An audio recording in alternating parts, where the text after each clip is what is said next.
What if your dreams, fears, and even your coincidences were messages from the soul? What if your struggles weren't flaws to fix, but fragments of a larger mystery trying to make you whole? Carl Jung didn't just map the human mind. He revealed a spiritual architecture hidden within it. In this video, we're diving deep into Jung's most powerful teachings. 12 transformative keys that can unlock your unconscious and awaken your soul. This is Wisdom Activation, where ancient archetypes meet modern awakening. Let's begin. Type 1. The Collective Unconscious, a shared soul field. Jung believed that we are not isolated psyches floating in a vacuum, but participants in a shared psychic realm, the collective unconscious. Unlike Freud, who focused on repressed personal memories, Jung uncovered a deeper layer of the psyche, one inherited by all humans across time.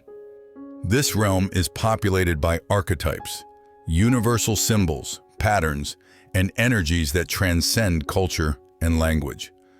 Think of the hero's journey, the great mother, the shadow, the wise old man. These aren't just literary devices. They are embedded codes in our psychic DNA. The collective unconscious connects us all. It's the spiritual internet we're all logged into, whether we know it or not. You may already have insights regarding your own archetypes. This is not a hunch. It may be real in the spiritual sense. It's just you have not yet connected soulfully with them. How will you know these? It begins by looking within. When this is practiced, your spirit guides will assist you to realize what your soul already knows. Type 2. Archetypes, living symbols of the psyche. At the heart of Jung's psychology are archetypes, not just characters, but living forces. The persona is the mask we wear to navigate society. It's useful, but it's not your true face. The shadow is everything you've rejected or denied, not only rage, fear, and desire, but also your untapped brilliance. The anima and animus are your inner feminine and masculine energies, your emotional soul and your active spirit. And the self? The self is the central archetype, the sacred wholeness that includes all the others. It's not your ego. It's the divine blueprint of who you're meant to become.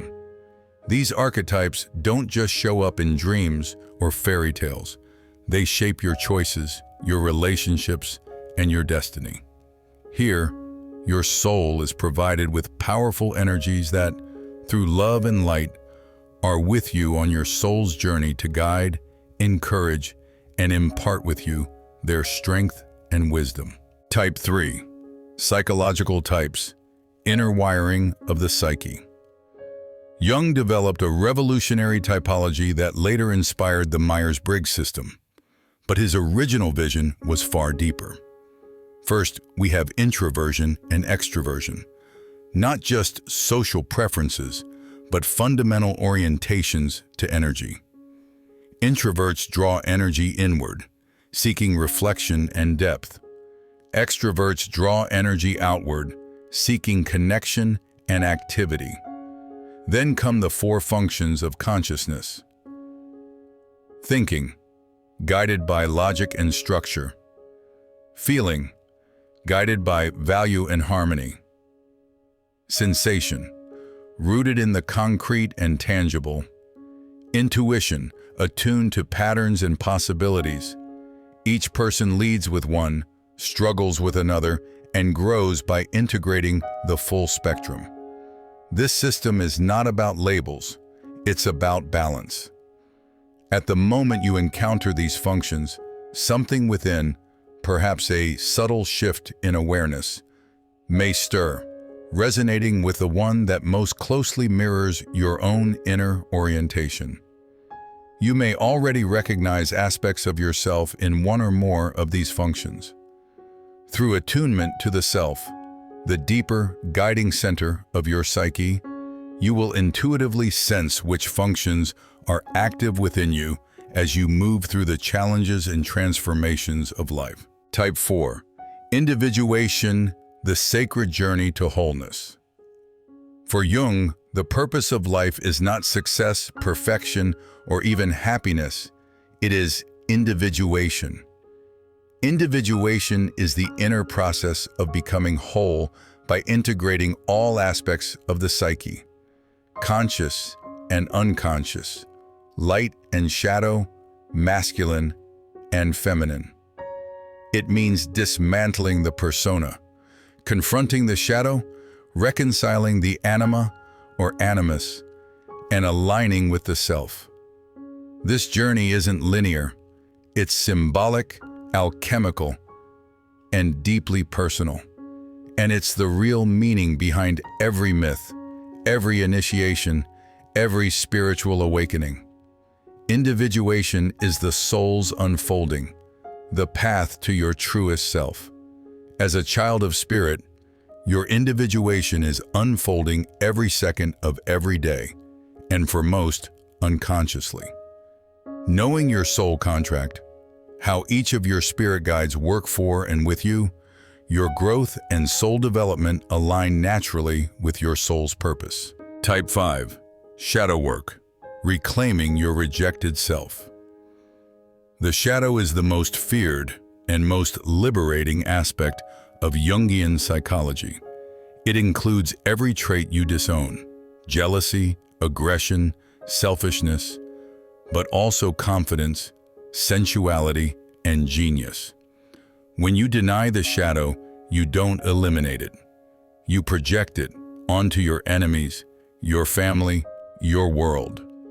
But when you turn toward it with honesty and compassion, it becomes fuel for transformation. Shadow work isn't about fixing your flaws. It's about owning your power.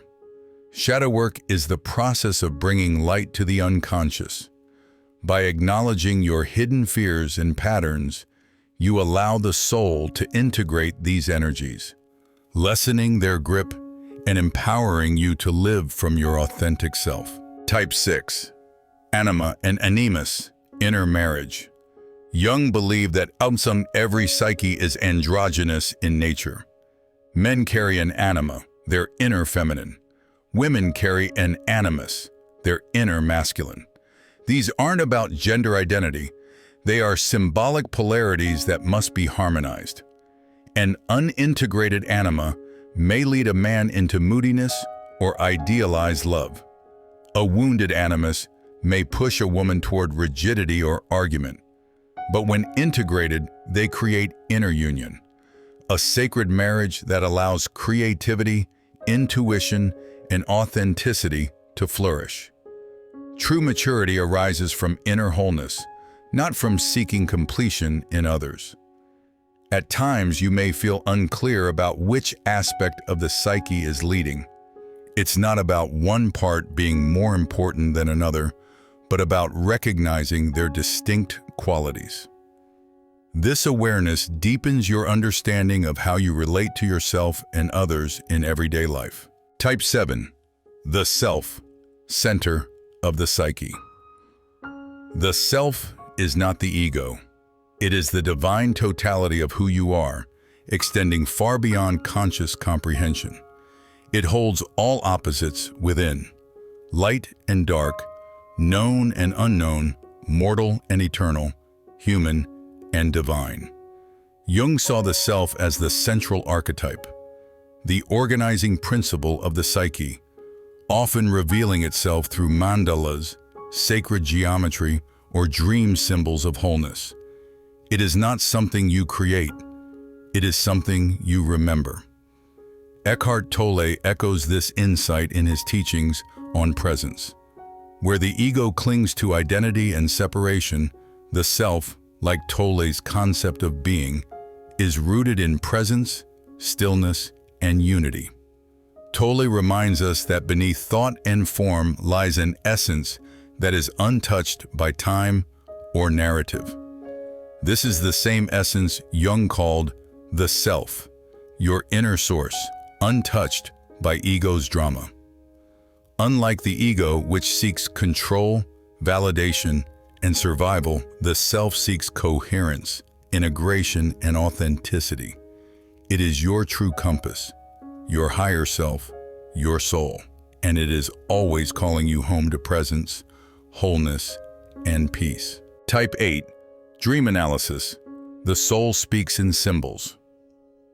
Dreams for Jung are not just mental noise or repressed desires. They are messages from the unconscious, speaking in the ancient language of symbol and story. If you ignore them, you ignore half your psyche. If you listen, they become guides, prophets, and mirrors. Jung taught that dreams compensate for our conscious blind spots. They show us what we refuse to see and hint at what we might become. Many struggle to remember their dreams, yet dreams unfold like a record spiraling toward its center, toward wholeness. If you wake and capture just a few key details, you may later notice those symbols echoing through your past, present, or even future. Like the needle on a record, your dreams track the hidden rhythm of your life. Type 9. Active imagination, dialogue with the unconscious. Active imagination is one of Jung's most powerful methods and least understood. It's a conscious technique of engaging your unconscious through journaling, visualizing, drawing, or inner dialogue. You meet the figures from your dreams, your shadow, your inner child, or divine guides, and let them speak.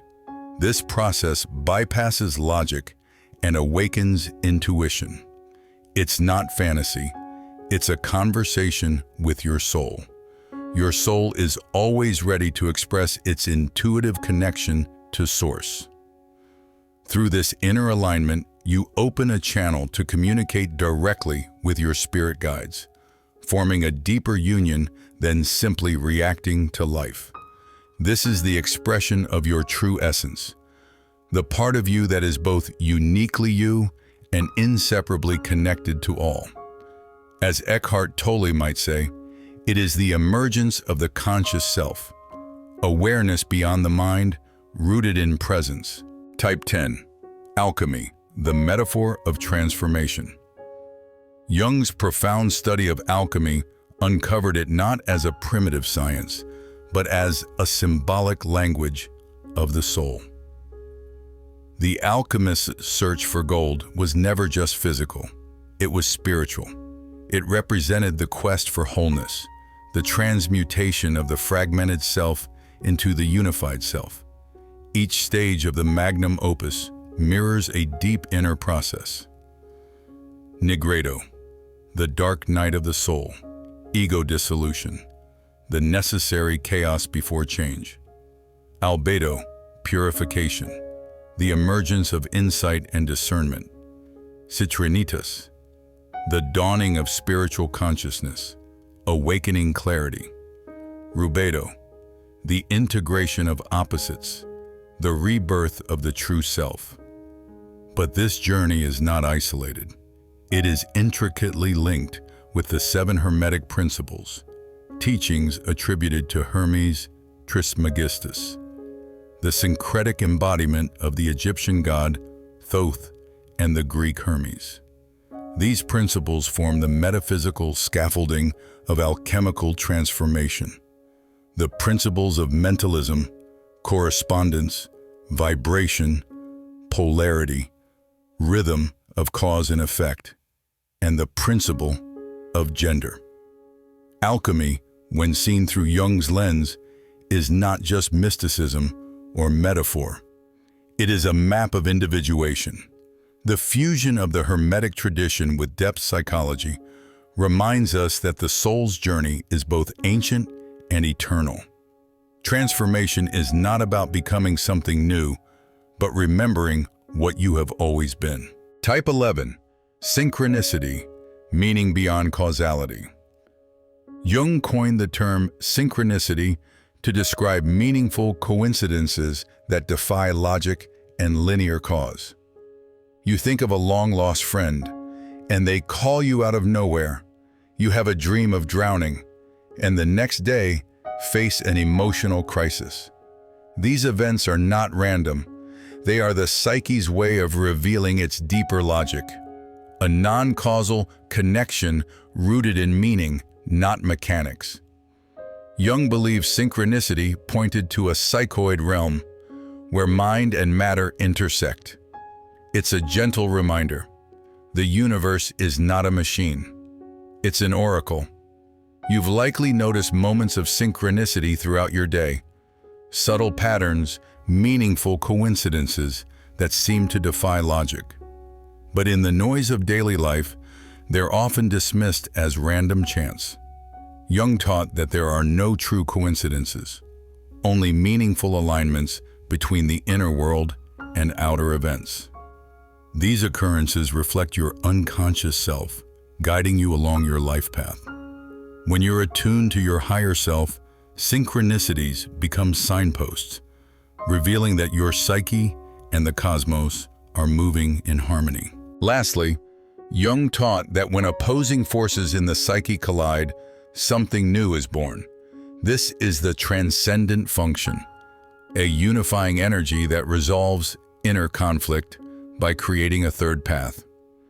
It is the symbolic function of the psyche that creates healing images, dreams, visions, or breakthroughs when we sit with paradox rather than rush to solve it. This is not just psychology, it's transformation. This truth lives within us all.